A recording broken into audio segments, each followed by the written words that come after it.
Hi guys எல்லாரும் எப்படி இருக்கீங்க? இன்னைக்கு நம்ம டோக்கியோ கூல் அனிமே சீசன் 3 உடைய எபிசோட் 11 தான் பார்க்க போறோம். அதனால இதுக்கு முன்னாடி இருக்கக்கூடிய எபிசோட பார்க்கலனா ப்ளீஸ் போய் செக் பண்ணிட்டு வந்துருங்க. ஏனா இந்த சீசன் முடியறதுக்கு இன்னும் 2 எபிசோட் தான் இருக்கு. அதனால பார்க்காதவங்க போய் பார்த்துட்டு வந்துருங்க. அப்புறம் அப்படியே நம்ம சேனலுக்கு இன்னும் சப்ஸ்கிரைப் பண்ணாதவங்க உடனே சப்ஸ்கிரைப் பண்றாதீங்க. அதுக்கு பதிலா இந்த வீடியோ ஃபுல்லா பார்த்து முடிச்சிட்டு இதுக்கு அப்புறம் இன்னொரு வீடியோ போடுவேன். அதையும் பார்த்து முடிச்சிட்டு நம்ம சேனல்ல இருக்கக்கூடிய மத்த வீடியோ எல்லாத்தையும் டைம் இருக்குதுன்ற பட்சத்துல நீங்க செக் பண்ணி பாருங்க. அப்போ உங்களுக்கு பிடிச்சிருந்தா மட்டும் சப்ஸ்கிரைப் பண்ணி பெல் ஐகான் ஆல்ல வச்சுக்கோங்க. ஏனா நீங்க இப்ப பாத்துக்கிட்டு இன்ஃபினிட்டி அனிமேஷன் சேனல். வாங்க டைம் வேஸ்ட் பண்ணாம இந்த எபிசோடுக்குள்ள போயிரலாம். சோ இந்த எபிசோட் ஓபன் பண்ணதும் இந்த ஐகிரி ட்ரீயோட லீடர் இருக்கா இல்லையா, இவ ஒரு பில்டிங் மேல நின்னுகிட்டு தோ தெரியுது இல்ல அந்த பில்டிங், அதுல தான் நம்ம வேலைய எல்லாத்தையும் ஆரம்பிக்க போறோம்ன்ற மாதிரி சொல்லிக்கிட்டு இருக்கும்போது உள்ள என்ன நடக்குதுன்னு பார்த்தா சிசிஜி மெம்பர்ஸ் இங்க இருக்கக்கூடியவங்க எல்லாருமே புடிச்சு போட்டு கொன்னுகிட்டு இருக்காங்க.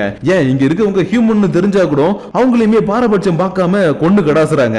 ஏன்னா நான் ஆல்ரெடி சொல்லியிருப்பேன் ஷூடைய கம்பெனில கோல்ஸ் மட்டும் ஒர்க் பண்ணல ஹியூமன்ஸும் ஒர்க் பண்றாங்கன்னு. அதனாலதான் இந்த இடத்துல இருக்கக்கூடிய கோல்ஸா இருந்தாலும் சரி ஹியூமன்ஸா இருந்தாலும் சரி எங்களுக்கு எல்லாரும் ஒண்ணு தாண்டான்னு சிசிஜி மெம்பர்ஸ் ஒரு பக்கம் இவங்க எல்லாருமே கொண்டுகிட்டு வந்துட்டு இருக்கும்போது இன்னொரு பக்கம் ஷூ எதுக்காக இந்த மாதிரி எல்லாருமே பண்றாங்க, ஏன் என்னுடைய ஒருத்தனுடைய உயிரை காப்பாத்துறதுக்கு இவங்க எல்லாருமே சாக்ரிஃபைஸ் பண்றாங்கன்னு ரூம்குள்ள உட்கார்ந்துகிட்டு ரொம்பவே குழம்பி போய் யோசிச்சுக்கிட்டு இருப்பான். அப்பன்னு பார்த்து கரெக்டா இந்த இடத்துக்கு இன்னொரு சர்வெண்ட் வர, பரவாயில்ல நீங்களாச்சும் உயிரோட இருக்கீங்களே, என்னுடைய அப்பாக்கு என்னாச்சு மாஸ்டர், உங்க அப்பாவை நாங்க எவ்வளவோ சொல்லி பார்த்தோம் எங்க கூட வந்திருக்கேன்னு, ஆனா அவர் வரமாட்டேன்னு சொல்லிட்டாரு. அதனால இப்போதைக்கு எங்களுக்கும் வேற வழி கிடையாது, உங்களுடைய உயிரை காப்பாத்துறதுக்காக நாங்களும் என்ன வேணாலும் பண்ணுவோம். சோ மாஸ்டர் நாங்க இங்க இருந்து போயிட்டு சண்டை போட ஆரம்பிச்சதும் நீங்க உடனே ரூஃபுக்கு போயிடுங்க, அங்க ஒரு ஹெலிகாப்டர் வந்து உங்களை கூட்டிட்டு போயிடுன்ற மாதிரி சொல்லிட்டு இவங்க கிளம்ப போற நேரத்துல மாட்சுமாய் ஒரு நிமிஷம் நீ போயிட்டு திரும்ப வருவல்ல எனக்கு பிராமிஸ் பண்ணுன்னு ஷூ எப்பயும் சின்ன வயசுல இருந்து கேட்கிற மாதிரி இவகிட்ட பிராமிஸ் கேட்கறான். ஏன்னா ஷூ தன்னுடைய சர்வெண்ட்டை வந்து சாதாரண ஒரு சர்வெண்ட்னு மட்டும் நினைக்காம தன்னுடைய ஃபேமிலியில இருக்கிற ஒருத்தவங்க தான் நினைப்பான். அந்த மாதிரி தான் இவங்களை தன்னுடைய சின்ன வயசுல இருந்து ஒரு சிஸ்டர் மாதிரி பார்த்திருப்பான். அதனால இவங்க எப்பயுமே எங்க போனாலும் சரி எனக்கு பிராமிஸ் பண்ணுங்க நீங்க திரும்பி வருவீங்களான்னு கேட்கும்போது இவங்களும் நான் திரும்ப வருவேன் மாஸ்டர்னு பிராமிஸ் பண்ணிட்டு போவாங்க.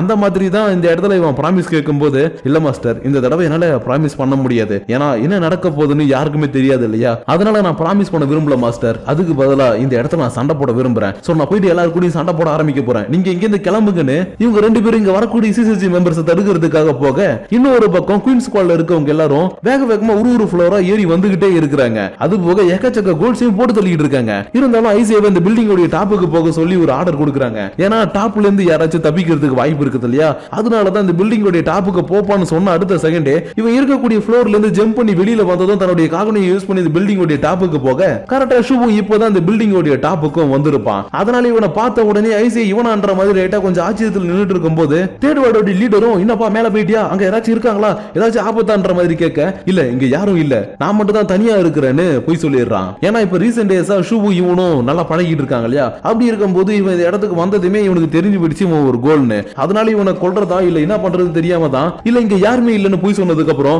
ஹே இங்க பார் உன்னை கொல்லணும்ன்ற இன்டென்ஷன் எனக்கு கிடையாது, அதுக்கு பதிலா உன்னை இங்க இருந்து காப்பாத்தணும் தான் நினைக்கிறேன். சோ அதனால உன்னுடைய அப்பா மாதிரி நீனும் எங்க கிட்ட சரண்டர் ஆயிடு, சரண்டர் ஆனா மட்டும் தான் உன்னால இப்ப இந்த இடத்துல உயிரோட இருக்க முடியும்னு சொல்லவும் ஷூ எதுவுமே கேட்காம என்னது நான் சரண்டர் ஆகணுமா, அதுக்கு வாய்ப்பே இல்லடான்னு புடிச்சு போட்டு அடிக்க ஆரம்பிக்கிறான். ஏன்னா இன்னைக்கு இவனை காப்பாத்தணும்ன்றதுக்காக இவனுடைய கம்பெனியில வேலை செய்யக்கூடிய எல்லாருமே தன்னுடைய உயிரை பணைய வச்சு இவனுக்காக போராடிட்டு இருக்காங்க இல்லையா, அதனாலதான் என்னால உன்கிட்ட சரண்டர் ஆக முடியாது, எனக்காக போராடுறவங்களுக்காகவும் என்னுடைய ஃபேமிலிக்காகவும் நான் இந்த சிசிஜி எதிர்த்து சண்டை போட தான் போறேன். அது மட்டும் இல்லாம ஐசி சார்ஜுக்கு நான் யாரு நீ என்கிட்ட கேட்டுக்கிட்டே இருப்பல்ல, அதுக்கான பதில் இன்னைக்கு நான் உனக்கு சொல்ல போறேன்டான்னு இந்த பக்கம் இவன் சண்டை போடுறதுக்காக ரெடி ஆகிட்டு இருக்க. இதே பில்டிங்ல இன்னொரு பக்கம் ஒரு வித்தியாசமான கோலை ஒரு டீம் பாக்குறாங்க. இருந்தாலும் இந்த கோல் தனியா தான் வந்திருக்குதுன்றதுனால இதுல இருக்கக்கூடிய சீனியர் இன்வெஸ்டிகேட்டர் நான் இதை பாத்துக்கிறேன்ற மாதிரி சொல்லிக்கிட்டு இருக்கும் போது இவருடைய ஒரு பக்கத்து கையே அசால்ட்டா பிச்சு எரிஞ்சிருக்கும். அதனால இது சாதாரண கோல் இல்ல, இது கூட சண்டை போட வேணாம், நீங்க ரெண்டு பேரும் இங்க இருந்து தப்பிச்சு உங்களுடைய உயிரை காப்பாத்திக்கோங்கன்னு இவர் சொல்லிக்கிட்டு இருக்க. இவருடைய அசிஸ்டன்ட் அதெல்லாம் கேட்காம சார் என்ன சார் ஒத்த கோல் தான் சார் தெரியாதனமா உங்களுடைய கை போயிடுச்சு, அதுக்குன்னு பயந்து போய் ஏன் சார் ஓட சொல்றீங்க, அதுக்கு பதிலா தைரியமா சண்டை போட சொல்லுங்க, இப்ப பாருங்க எங்களுடைய பவரை இவங்க சண்டை போட போக அடுத்த செகண்டே இந்த கோல் இவங்க ரெண்டு பேரையும் சின்ன பின்னமாக்கிட்டு இந்த சீனியர் இன்வெஸ்டிகேட்டரையும் போட்டு தள்ளிடுச்சு. அதனால இந்த விஷயத்தை பத்தி வெளியில மானிட்டர் பண்ணிட்டு இருக்கவங்க தேர்ட் வார்டோட ஹெட்டுக்கு சொன்ன உடனே இவங்க சரி ஓகே நான் பாத்துக்கிறேன், அந்த கோல் எங்க இருந்தாலும் நான் போட்டு தள்ளுறன்ற மாதிரி ஓடிக்கிட்டு இருக்க. இன்னொரு பக்கம் ஷூ ஓடிய ரெண்டு சர்வன்ஸ் வெளியில போயிட்டு சண்டை போடுறதுக்காக போனாங்க இல்லையா, அவங்க என்னடா பண்ணிக்கிட்டு இருக்காங்கன்னு பார்த்தா ஷிகியோடைய டீம் எங்க இருக்குதுன்றதை தேடி கண்டுபிடிச்சு சண்டை போடுறதுக்காக வந்திருக்காங்க. ஏன்னா இவன் தானே இவனுடைய ஃபேமிலியில இருக்கவங்கள கொடூரமா டார்ச்சர் பண்ணி கொன்னான். அதனாலதான் இவனுக்கும் இவனுடைய டீமுக்கும் எங்க கையில தான் சாவுன்னு இந்த இடத்துக்கு இங்க வந்த உடனே மாரு ஷிகியை போட்டு தள்ளுறதுக்காக போய் அட்டாக் பண்ணிக்கிட்டு இருக்க.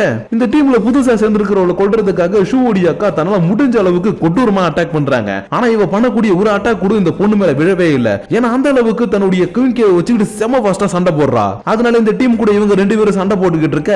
இன்னொரு பக்கம் குயின்ஸ் டீம் கூட சண்டை போடுறதுக்காக ஐகிரி ட்ரீயோடைய வலது கை வந்திருக்காப்புல. அதாவது ஒருத்தன் சைபாக் மாதிரி இருப்பான் இல்லையா, அவன் இந்த இடத்துக்கு வந்திருக்கான். அதனால இவனை பார்த்த உடனே இவன் சாதாரண ஒரு கோல் மாதிரி தானே இருக்கிறான். அசால்ட்டா இவனை போட்டு தள்ளிடலான்னு இவங்க குயின்க்கு வெளியில எடுக்கிறதுக்குள்ள இவன் தன்னுடைய காகுனியை வச்சு இவங்களை அட்டாக் பண்ணவும், அடியாத்து இது இன்னும் இவ்வளவு கொடூரமா அட்டாக் பண்ணுது, சரி ஓகே இப்படியே போயிட்டு இருந்தா சரி வராது, நம்மளுடைய பவரை காட்டுவோம்னு குயின் ஸ்குவாட்ல இருக்கிறவங்க இவனை லாக் பண்ணி அட்டாக் பண்றதுக்காக இன்னமும் ட்ரை பண்றாங்க. ஆனா அது கூட இவங்களுக்கு ஹெல்ப் பண்ணல. ஏன்னா இவனுடைய உடம்பு தான் ரெண்டா பிஞ்சு போனா கூட திரும்ப வந்து ஒட்டிக்குது இல்லையா. அதனால இதை பார்த்த உடனே ஐயோ இவன் ஒன்னும் சாதாரண கொல்லாம் கிடையாது, இவனை கொல்றது ரொம்பவே கஷ்டமா இருக்கும், அதனால இப்ப நம்ம என்னடா பண்றதுன்ற மாதிரி யோசிச்சுட்டு இருக்கும்போது ஜின்ஷி இப்பதான் தான் கிட்ட இருக்கக்கூடிய இந்த புது குயின் கேவை யூஸ் பண்ணலாம்னு நினைக்கிறான். ஏன்னா நட்கராக்கருடைய குயின் கே ரொம்பவே பவர்ஃபுல்லான ஒரு குயின் கே, அதனால இதை வச்சு இவனை போட்டு தள்ள முடியும்னு இவங்க எல்லாருமே சேர்ந்து அட்டாக் பண்ணிக்கிட்டு இருக்கும்போது நடுவுல ஒரு சின்னதா ஒரு கேப் கிடைக்கவும் ஜின்ஷி தன்னுடைய குயின் கேவை எடுத்துட்டு போயிட்டு நடு உடம்புல சொருவிட்டு வர அது அப்படியே வெடிச்சு உடம்பு எல்லாத்தையும் செதற அடிக்குது. ஆனா இப்படி பண்ணதுதான் மிகப்பெரிய தப்பே. ஏன்னா அந்த சைபாக் கோல் தான் கொடூரமான ரீஜெனரேஷன் எபிலிட்டி இருக்கக்கூடிய ஒரு கோலாச்சே. அதனால இது செதறி போன எல்லாத்தையும் திரும்ப ஒன்னா சேர்த்து இதோட ஹியூமன் ஃபார்முக்கு மாறுறதுக்கு பதிலா டென்டக்கல்ஸ் இருக்கக்கூடிய ஒரு மான்ஸ்டர் ஃபார்முக்கு மாறினதும் இவங்க எல்லாருமே புடிச்சு போட்டு கொடூரமா அட்டாக் பண்ண ஆரம்பிச்சிருச்சு. அதனால இந்த பக்கம் இதை அட்டாக் பண்ணிக்கிட்டு இருக்க, இன்னொரு பக்கம் ஷீகி டீம் கூட சண்டை போட்டுட்டு இருக்கக்கூடிய நம்ம ஷூவோடைய அக்கா இருக்கா இல்லையா, அவளுக்கு சின்ன வயசுல நடந்த விஷயங்கள்லாம் ஞாபகம் வருது. அது மட்டும் இல்லாம அது கூடவே சேர்த்து அவங்க கிட்ட பிராமிஸ் பண்ணக்கூடிய அந்த விஷயங்கள்லாம் இருக்கு இல்லையா, அதுவும் இவளுக்கு ஞாபகம் வரவும் சரி ஓகே ஷூ என்கிட்ட கடைசியா சொன்னது என்ன, பத்திரமா திரும்பி வாங்கன்றதுதான். அதனால என்னால முடிஞ்ச அளவுக்கு சீக்கிரமா இந்த சண்டையை முடிச்சு நான் ஷூ கிட்ட போகணும்னு சண்டை போட்டுக்கிட்டு இருக்கும்போது லைட்டா ஒரு சின்ன கேப் கிடைக்கவும் இவனுடைய கையில இருக்கக்கூடிய குயின் கேவை தட்டி விட்டுட்டு காகுனியை வச்சு வயிற்றுல ஒரு இறக்க இந்த பொண்ணுக்கு எக்கச்சக்கமான பிளட் லாஸ் ஆகிட்டு இருக்குது. ஆனா இத பத்தி கூட இவ கவலைப்படாம இந்த கோலை கொல்ற அளவுக்கு இவங்க கிட்ட இருக்கக்கூடிய இன்னொரு வெப்பனை கொடுக்க சொல்லி கேட்கிறா. அதனால இந்த வெப்பனை வாங்கினதும் நான் சாகிறதா இருந்தாலும் உங்களெல்லாம் கொண்டுதான் சாவுன்னு இந்த பவரை ரிலீஸ் பண்ண ஷூடைய அக்காவும் தன்னால முடிஞ்ச அளவுக்கு இதை தடுத்துக்கிட்டே இருக்காங்களே தவிர இதை மீறி போயிட்டு அவளை அட்டாக் பண்ணவே முடியல. அதனால என்னடா பண்றது இப்பன்ற மாதிரி யோசிக்கும் போதுதான் ஸ்ரீகி கூட சண்டை போட்டுட்டு இருந்தவன் இருக்கான் இல்லையா, அவன் டக்குன்னு ஹே நீ எதுக்கும் கவலைப்படாத, என்னோட உயிரை கொடுத்தாலாச்சும் நம்ம ஃபேமிலிக்காக இவங்களை நம்ம கொல்லுவோன்னு ஜம்ப் பண்ணி வந்து தன்னுடைய உடம்பு பாதி காணா போறது கூட கவலைப்படாம இந்த பொண்ணுடைய தலையை செதைச்சிட்டு போக இதை பார்த்துட்டு ஜின்ஷி நான் உங்களை கொல்லாம விட மாட்டேன்னு கோவத்துல தன்னுடைய ரம்பத்தை எடுத்துட்டு வந்திருப்பான். ஆனா பின்னாடி பாதி உடம்போட கணக்கக்கூடிய மாறவுடைய உடம்புல லைட்டா இன்னும் கொஞ்சம் உயிர் இருக்கவும் அதுக்கு நீ என்ன தாண்டி போகணும்டான்னு திரும்ப காகுனியை வச்சு இவனுடைய முதுகுடைய ஒரு ஓட்டையை போட இந்த கேப்பை தனக்கு சாதகமா பயன்படுத்திக்கிட்டு ஷூவுடைய அக்காவும் இவனு புடிச்சு போட்டு போனாட்டி அடிச்சு எந்த ரம்பத்தை வச்சு இவங்களுடைய ஃபேமிலியை போட்டு தள்ளனானோ அதே ரம்பத்தாலே இவனுடைய மண்டையை பொழந்து சாவடிச்சுட்டு இப்போ உங்களுடைய ஆன்மா சாந்தி அடையும் நினைக்கிறேன். அது மட்டும் இல்லாம இதுக்கப்புறம் ஷூக்கு எந்த ஒரு பிரச்சனையும் வரக்கூடாதுன்னா இங்க இருக்கவங்களே நான் கொண்டாக்கணும், அதனால இவங்களை கொண்டுட்டு டைரக்டா நான் ஷூ கிட்ட போறேன்னு இவங்க ஷீகியோடைய அசிஸ்டன்ட போய் அட்டாக் பண்ண போனா அவன் டக்குன்னு பக்கத்துல இருக்கக்கூடிய ஒரு மெம்பரை பிடிச்சி தனக்கு ஷீல்டு மாதிரி யூஸ் பண்ணிக்கிட்டான். அதனால ஏன் சார் இப்படி பண்ணீங்கன்ற மாதிரி பக்கத்துல இருக்கவன் கேட்கும் போது ஹோ என்ன பார்த்து நீ கேள்வி கேட்கிறியா, அதுக்கெல்லாம் உனக்கு தகுதி இல்லடா, பேசாம இருக்கணும். அது மட்டும் இல்லாம நான் உயிர் வாழறதுக்காக யாரை எப்படி வேணா என்ன வேணா பண்ணுவேன், அது போக எனக்கு ஃபன்னு தேவைன்னா இந்த சிசிஜி கூடயும் விளையாடுவேன், ஏன்னா அந்த அளவுக்கு எனக்கு திறமை இருக்குதுடா, அதனால இப்ப நான் பண்ண போறது வேடிக்கை மட்டும் பாருன்னு இவனுடைய வெறும் கையை வச்சுக்கிட்டு அசால்ட்டா இவங்க கூட சண்டை போட்டு இவங்க ரெண்டு கண்ணியுமே புடிங்கி எடுத்துட்டான். அது மட்டும் இல்லாம இப்படி புடிங்கி எடுத்ததுக்கு அப்புறமேட்டு தான் நான் யாருன்னு நினைச்சேன் இந்த சிசிஜியை கண்ட்ரோல் பண்ணக்கூடிய one of the most powerful person. அப்படி இருக்கும்போது என்ன நீ தொடலாம் நினைச்சியா, அதுக்கு வாய்ப்பே இல்ல. சோ செத்து போடின்னு ஷிகியோடைய ரம்பத்தை எடுத்து இவ்வளவு இந்த பக்கம் கொடூரமா இவன் போட்டு தள்ள, இன்னொரு பக்கம் ஷூவுக்கும் ஐசேவுக்கும் கொடூரமான சண்டை இப்ப ஆரம்பிக்குது. ஆனா இதுல எப்பயும் போல ஷூ தான் அடி வாங்கிட்டு இருக்கிறான். ஏன்னா இவன் தான் ஐசேவா இருந்தாலும் காணிக்கையோட எபிலிட்டிஸ்லாம் இவனுக்குள்ள இருக்கு இல்லையா, அதனாலதான் ஷூ ஒவ்வொரு வாட்டியும் அட்டாக் பண்ணும்போது அசால்ட்டா டாச் பண்ணிட்டு இவன் புடிச்சு போட்டு அடின்னு அடிச்சு ஒரு கட்டத்துல லாக் பண்ணி புடிச்சதுக்கு அப்புறம் இங்க பாரு நான் இப்ப சொல்றதை கேளு, ஒழுங்கா சரண்டர் ஆயிடுன்னு சொல்லி கேக்குறான். ஆனா ஷூ இப்பயும் டேய் நான் சரண்டர் ஆவன்னு நினைக்கிறியாடா, அதுக்கு வாய்ப்பே இல்ல, ஏன்னா என்னுடைய வாழ்க்கையில நீ தான் முக்கியம் நினைச்சு நான் எக்கச்சக்கமான தப்பு பண்ணிட்டேன்டா, அந்த தப்பை எல்லாத்தையும் நான் சரி செய்யணும்னா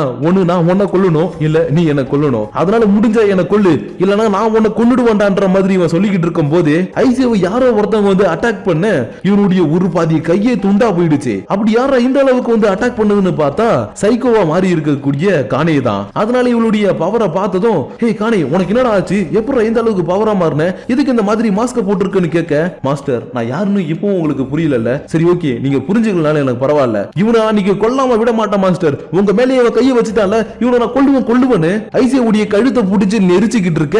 இப்பதான் இவனுக்கு அரிமா சொல்லி கொடுத்த ஒரு விஷயம் ஒண்ணு ஞாபகம் வருது. என்னன்னா நீ எப்பயுமே நல்லவனா இருந்து சண்டை போட போனீனா அங்க நிறைய பேர் உன்னால கொல்ல முடியாதுடா, எப்பயுமே என்ன மாதிரி இரு, இன்னும் உனக்கு சொல்ல போனா உனக்குள்ள இருக்கக்கூடிய ஃபீலிங்ஸ் எல்லாத்தையும் ஒதுக்கி வச்சுட்டு ஒரு ரோபோட் மாதிரி சண்டை போடு, அப்பதான் உன்னால பேட்டில் ஃபீல்ட்ல கோல் செய்து தைரியமா சண்டை போட முடியும். அது மட்டும் இல்லாம இந்த சிசிஜில இருக்க எல்லாருமே உன்னை உருவாக்கும் போது ரொம்பவே பயந்தாங்க, ஆனா நான் பயப்படல, ஏன்னா நீ தான்டா என்னுடைய குயின் கே, அப்படி இருக்கும்போது என்னுடைய குயின் கே என்ன மாதிரி தான் யோசிக்கணும்னு சொன்ன விஷயங்கள் எல்லாமே இப்ப இவனுக்கு ஞாபகம் வந்து அடுத்த செகண்ட் ஒரே அடியில இவனுடைய தலையை துண்டா பிச்சு எரிஞ்சிட்டான். ஆனா இவ திரும்பவும் அசால்ட்டா தன்னுடைய தலையை ஒட்ட வச்சுக்கிறா. ஏன்னா ஐகிரி ட்ரீயோட லீடர்களுடைய உடம்புல எக்கச்சக்கமான சேஞ்சஸ் பண்ணிருக்கா இல்லையா, அதனாலதான் இவ தலையை திரும்பவும் ஒட்ட வச்சுக்கிட்டு ஐசியை கூட கொடூரமா சண்டை போட ஆரம்பிக்க இவளுக்கு இப்பதான் கொஞ்சம் கொஞ்சமா இவளுடைய லைஃப்ல நடந்த விஷயங்கள்லாம் ஞாபகம் வருது.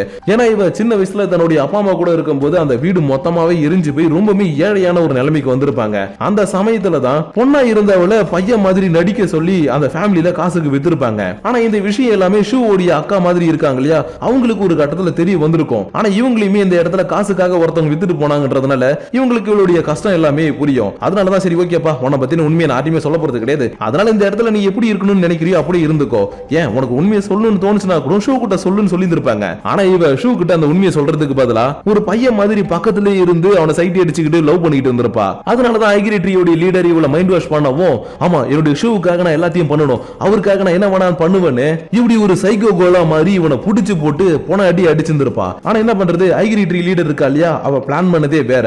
ஏன்னா இவளுக்கு பவர் கொடுத்து அவனை அடிக்க விட்டா கண்டிப்பா ஐசியூக்குள்ள இருக்கக்கூடிய காணிக்கை வெளியில வருவான்றது அவளுக்கு நல்லாவே தெரிஞ்சிருக்கு. அதனாலதான் என்ன நடக்க போதுன்னே தெரியாம இப்படி இவ புடிச்சு போட்டு அடிச்சுக்கிட்டு இருக்கும் போது ஐகிரி ட்ரீயோட லீடர் பிளான் பண்ண மாதிரி உள்ள இருக்கக்கூடிய காணிக்கை லைட்டா வெளியில வர இவளை புடிச்சு போட்டு போன அடி அடிச்சுட்டான். ஏன் ஒரு கட்டத்துல கொல்றதுக்கு கூட பக்கத்துல வந்துட்டான். ஆனா நல்ல வேலையா இந்த இடத்துல ஷூ இருந்ததுனால டக்குன்னு ஓடி வந்து இவனோட காலை புடிச்சுக்கிட்டு, ப்ளீஸ் கணக்கே நீ தயவு செஞ்சு அவளை கொன்னுடாத, அவ எனக்கு ரொம்பவே முக்கியமானவ, ப்ளீஸ் அவளை கொல்லாதுன்னு கெஞ்சிக்கிட்டு இருக்கிறான். அதுவும் அவன்னு சொல்றதுக்கு பதிலா அவள்னு சொல்லி இவன் கெஞ்சிக்கிட்டு இருக்கிறான். அதனால இவருக்கு எப்படி நான் ஒரு பொண்ணுன்றது தெரியும், அப்புறம் இவருக்கு எல்லாமே தெரியுமான்ற மாதிரி இவ பாத்துக்கிட்டு இருக்க காணிக்கைவ மாறினவன் திரும்பவும் ஐசியவா மாறி தனக்குள்ள இருக்கக்கூடிய விஷயங்கள் எல்லாத்தையும் கொஞ்சம் கொஞ்சமா புரிஞ்சுக்க ஆரம்பிக்கிறான். அதாவது இவன் ஐசியவாவும் கொடூரமான ஒரு காணிக்கையாவும் மாறதுக்கு முன்னாடி இருந்த ஒரு கேரக்டர் இருக்கு இல்லையா, அந்த கேரக்டர் எல்லாத்தையுமே இவன் புரிஞ்சுக்கிட்டு நான் இப்ப என்ன பண்ணிக்கிட்டு இருக்கேன், நான் ஏன் இப்படி பண்ணிக்கிட்டு இருக்கேன்னு இந்த பக்கம் இவன் யோசிச்சுக்கிட்டு இருக்கும் போதே இவங்க இருக்கக்கூடிய இடத்தை நோக்கி ஒன்னையவுள் இருக்கு இல்லையா, அதாவது போன சீசனோட எண்டிங்ல பார்த்தமே அந்த ஒன்னையவுள் கரெக்டா இந்த சீசனோட எண்டிங் வந்துடுச்சுன்னு தெரிஞ்ச உடனே வந்துகிட்டு இருக்க.